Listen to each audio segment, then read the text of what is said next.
Hey, and welcome back to another episode of Talking Cardboard. My name is Cory, and it is that time of year again already. It's already been a full year since my last top 50 favorite board games of all time video series, and here we are again. This year in 2020, I am doing something a little bit different. I'm actually going to break up the series in more segments this time. So in this segment, I'm going over my top from my 50 down to my 46.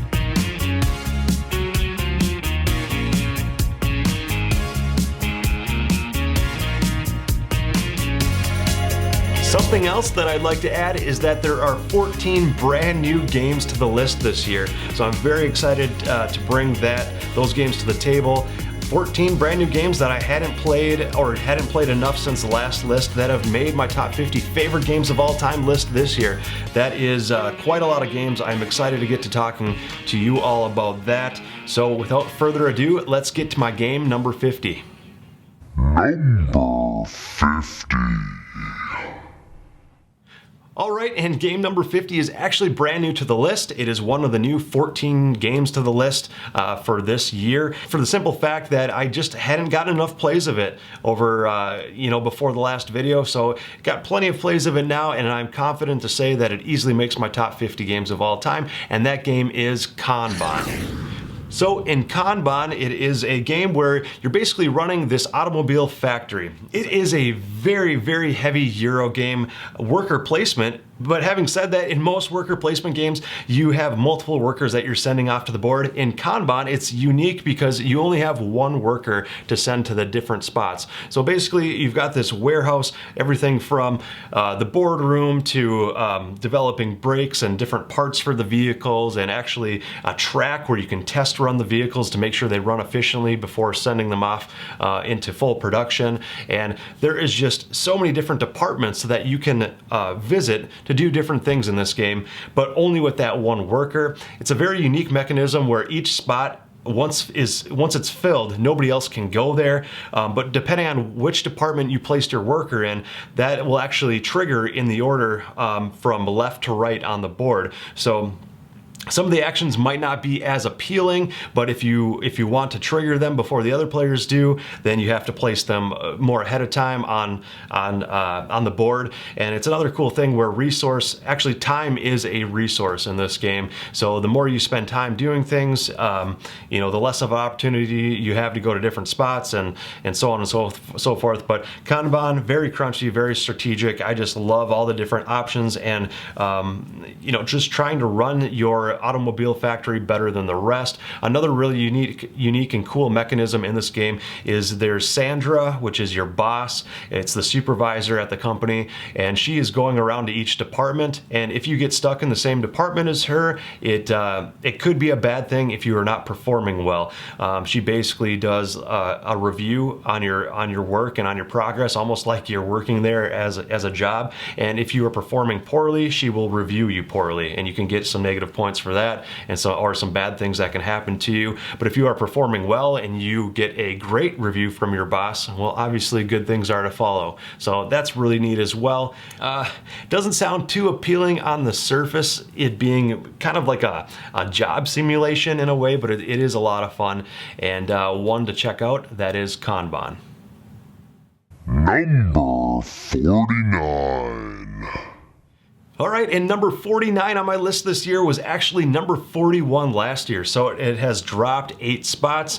Not too much, not too big of a deal, not much of a variance. It's still in the 40s, the top 40s, so not much of a change there. But this game is Coal Baron. Coal Baron is just a ton of fun. In this game, you have a whole ton of workers that you can choose to do different things with. It is also another worker placement game here on my list, but it's all about running your own coal mine. You actually have your own coal mine with an elevator shaft that you can go up and down. The deeper you go into the mine, the better the coal is, or the better the minerals are that you can dig out.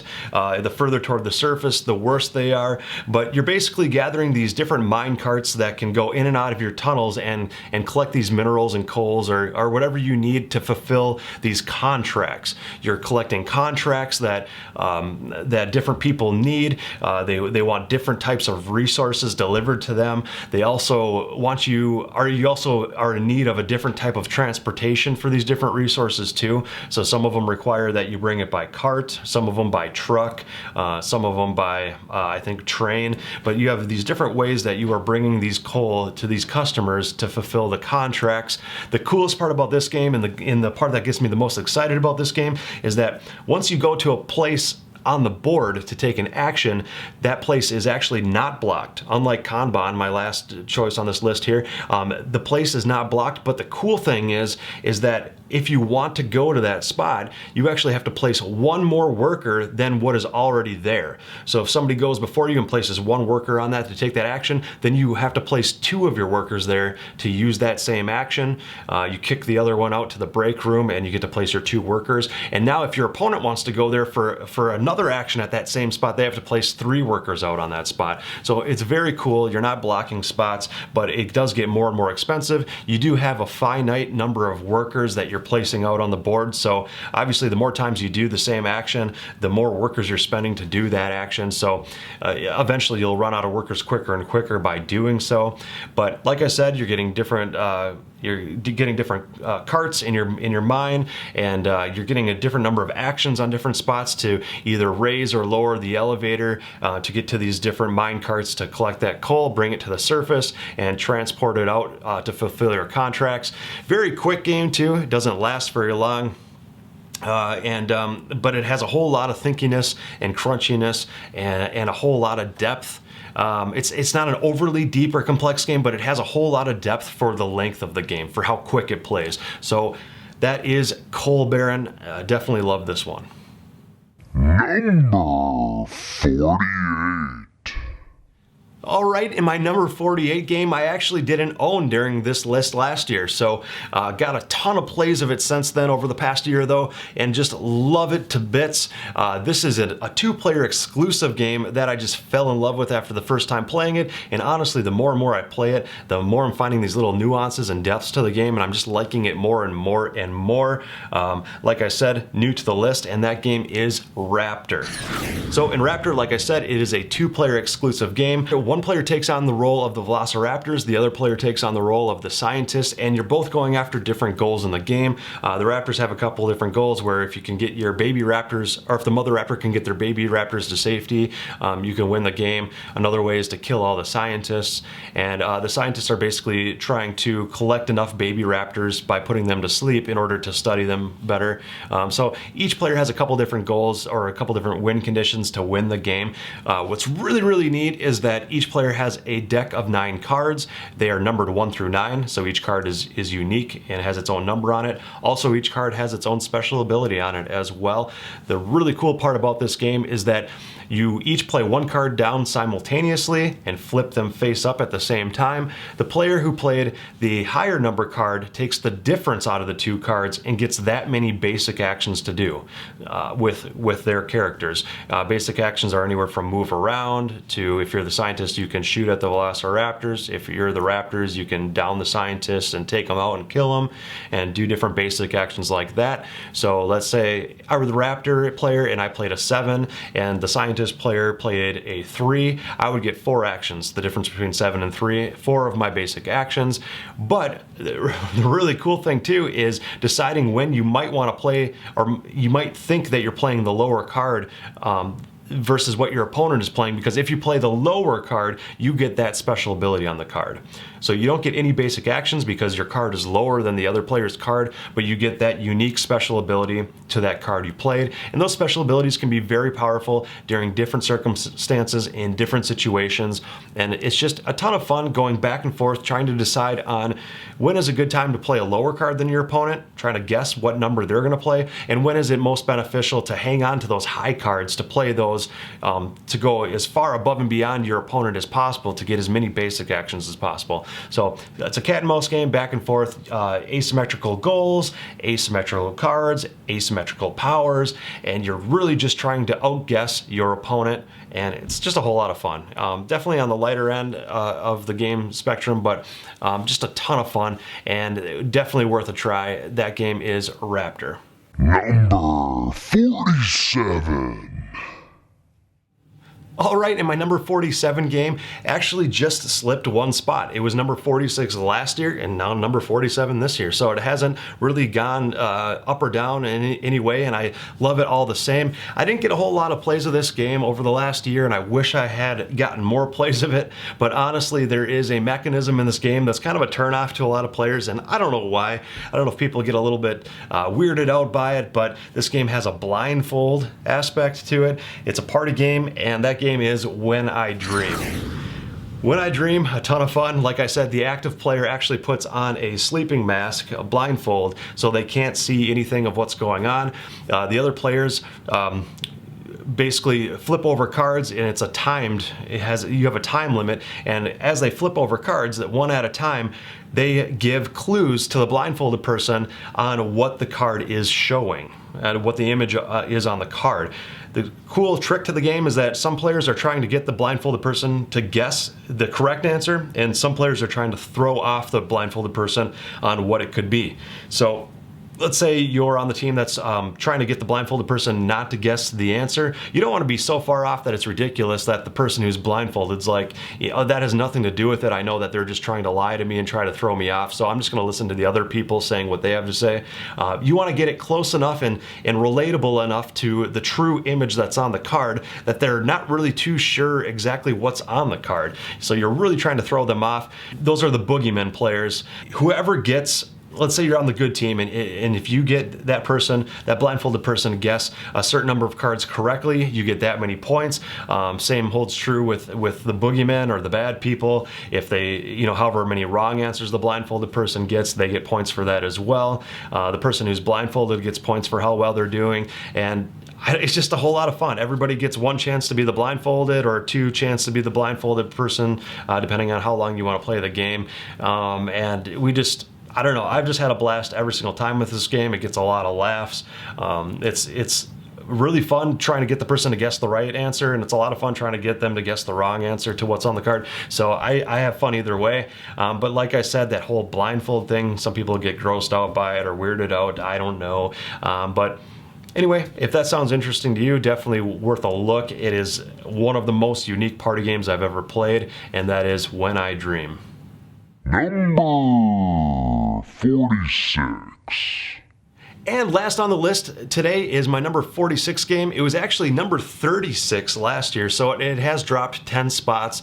And it's not that the game is any worse or any less great than it used to be a year ago. I think it's just that many more great games have come out over the last year or two, or at least games that are new to me have come out where I've gotten them to the table and gotten to try new things, and they've just risen to the top.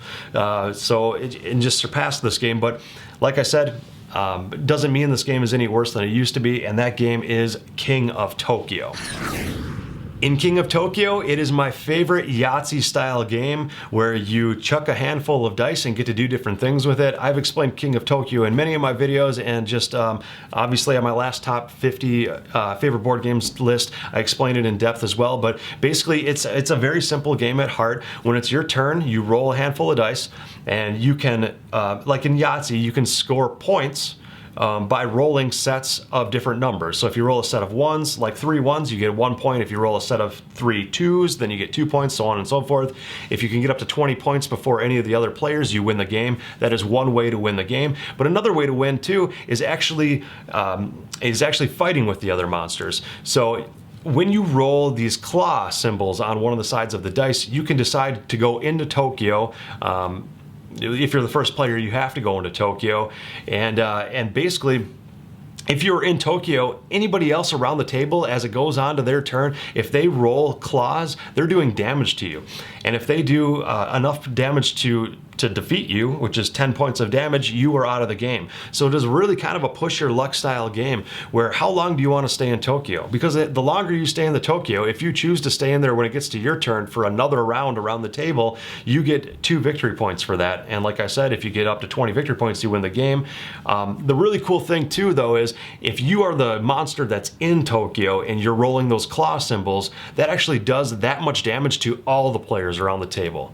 So if you roll 2 claws, you do 2 damage to everybody. And like I said too, everybody starts off with 10 health, and if they get down to 0, you have defeated them. And if you're the last person standing or the last monster standing, then you win the game. So that is really cool. I love that there's 2 different ways to win this game, either by victory points or by defeating all the other monsters. There's other sides to the dice where there's like a lightning bolt symbol that gives you these energy cubes, and you can purchase special ability cards. So you can have these different special abilities in front of you that you can use during different times to help benefit you in one way or the other. And there's also a heart side to the dice too. So if you're in Tokyo, you can't heal yourself, but as soon as you get out of Tokyo, you can then roll those hearts and you can keep the heart to heal yourself, back up to eventually 10 health. So it's that balancing act to kind of push your luck. How long do you want to stay in Tokyo? When do you want to be outside of Tokyo? When you're going to choose to do damage to other players versus when you're going to take your points and try to get up to 20 points, and when to heal. There's also a couple great expansions for this game too. The power-up expansion was the first one that ever came out, and that is my favorite one that has come out for this. And that basically says that you can turn in 3 hearts. Instead of healing yourself with those hearts, you can turn in those 3 heart dice to upgrade or to evolve your monster. So you actually get an evolution card that gives you a unique special ability, unique to everybody else around the table, and that is a really fun thing too, because in the base game, if you roll a lot of hearts and you're already at 9 or 10 health and don't really want to use it to heal yourself, it's kind of a waste. So at least with the power-up expansion, that gives you the option and the ability to evolve and draw an evolution card to actually do something with those hearts sides of the dice. So anyway, King of Tokyo, definitely my favorite Yahtzee style game. It is definitely a Yahtzee killer. So if you're somebody out there that really loves playing Yahtzee but wants something a little bit different, I would definitely check out King of Tokyo. All right, and there you have it. Those are the first 5 games on my list from 50 down to 46. I hope you all enjoyed. All these games on my top 50 are just great games. It's very exciting. Another thing I wanted to mention before the end of this video here is that when we get to the top 10 favorite games of all time list, I'm going to do something a little bit special. I'm actually going to bring in some of the other members of Talking Cardboard and have them go over their top 10 favorite board games of all time as well. So we're going to pass it along the table to one another and go over all of our top 10 games, which will be a lot of fun. For the first 40 games on the list, it's just going to be me. That's all you've got is just me. But when we get down to that top 10 list, we will have hopefully the rest of the crew, if not a couple of us, to go over their favorite games as well, to give you a little bit of other opinions and different variety as well. So that being said, that is all for now. I really appreciate you all watching. If you like what you see here on the channel, please consider subscribing and leave comments below. We will definitely make sure to get back to you in those comments, and throw us a thumbs up if you liked it as well. Anyway, until next time, you all have a great day.